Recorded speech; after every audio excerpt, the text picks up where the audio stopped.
बबलू हाथी सुबह सवेरे अकेले वन में टहलने के लिए निकला। वह अपने ही धुन में चला जा रहा था। लगता था उसके दिमाग में कोई उलझन है जिसे वह सुलझाने की कोशिश कर रहा था। सड़क पर आगे बढ़ते ही उसके सामने चीकू खरगोश भागा। बबलू का पैर उसके ऊपर पड़ने ही वाला था कि चीकू जोर से चिल्लाया। उसकी आवाज सुनकर बबलू ने अपना पैर पीछे खींच लिया। कहाँ खोए हो बबलू भाई? कहीं नहीं, बस कुछ ऐसे ही सोच रहा था। किस बारे में? तुम जानकर क्या करोगे? शायद मैं तुम्हारी कुछ मदद कर सकूं। तुम तो जानते हो आजकल वन में कितनी चोरियां हो रही हैं, पर चोर का कोई अता पता ही नहीं है। इस बात को लेकर वन के सारे प्राणी चिंतित थे। वे वहाँ खुद को सुरक्षित महसूस नहीं कर रहे थे। अरे चीकू भाई, हम मजबूर हैं। हम चोर को पकड़ ही नहीं पा रहे हैं। वह बहुत चालाक है और अपने काम को बड़ी कुशलता से अंजाम दे रहा है। कहीं कोई सबूत ही नहीं छोड़ रहा। हमारे राजा इस बात को लेकर बहुत चिंतित हैं। यही कारण है कि हम सब इस बारे में सोच रहे हैं। अब तुम मेरी इसमें क्या मदद कर सकते हो? मैं कुछ सोचता हूँ, हो सकता है मुझे कोई उपाय सूझ जाए। प्रयास करने में कोई हर्ज तो नहीं है। तुम ठीक कहते हो चीकू, लेकिन वन के गुप्तचर भी अभी तक इसका कोई हल नहीं निकाल सके। इतना कहकर वे चुप हो गए। बबलू की बातों ने चीकू को सोचने के लिए मजबूर कर दिया। चीकू को उदास देखकर बबलू बोला, तुम अपना मन छोटा मत करो। मुझे अच्छा लगा कि तुमने मेरी परेशानी को समझा। कभी मैं भी इस वन के लिए गुप्तचर का काम करता था। एक बार मेरी टांग टूट जाने से मेरे अंदर फुर्ती नहीं रही। तब से मैंने यह काम छोड़ दिया।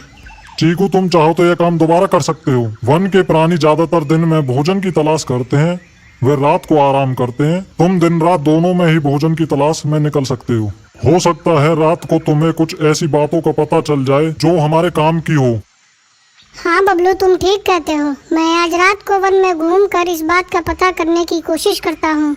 थोड़ी देर बातें करके चीकू अपने बिल की ओर बढ़ गया और बबलू अपने रास्ते चला गया।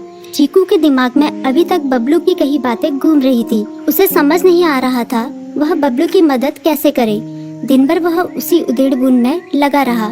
शाम होते ही चीकू कुछ सोचने लगा और वह चुपचाप बिल से बाहर निकल आया। चीकू की पत्नी ने देखा तो बोली, इस समय कहाँ जा रहे हो? बाहर खतरा है। खतरा तो सुबह भी रहता है, लेकिन खतरों से डर कर हम भूखे तो नहीं मर सकते। मैं बाहर घूम कर आता हूँ। इतना कहकर चीकू रात को बिल से बाहर निकल आया। कुछ दूर जाकर उसकी नजर बंकू उल्लू पर पड़ी, जो कुछ ही दूरी पर था।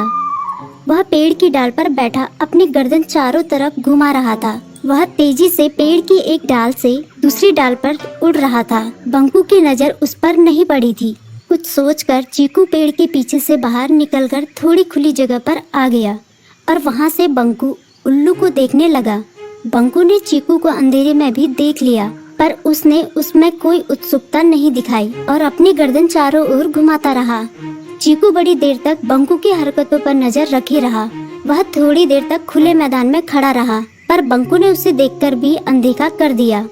उसने महसूस किया कि बंकू के आसपास चमकू चमगादड़ भी मंडरा रहा था। कुछ देर वन में घूमने के बाद चीकू अपने बिल में लौट आया और सुबह होने का इंतजार करने लगा। अगली सुबह बबलू उसी रास्ते में जा रहा था। रास्ते में चीकू उसका इंतजार कर रहा था।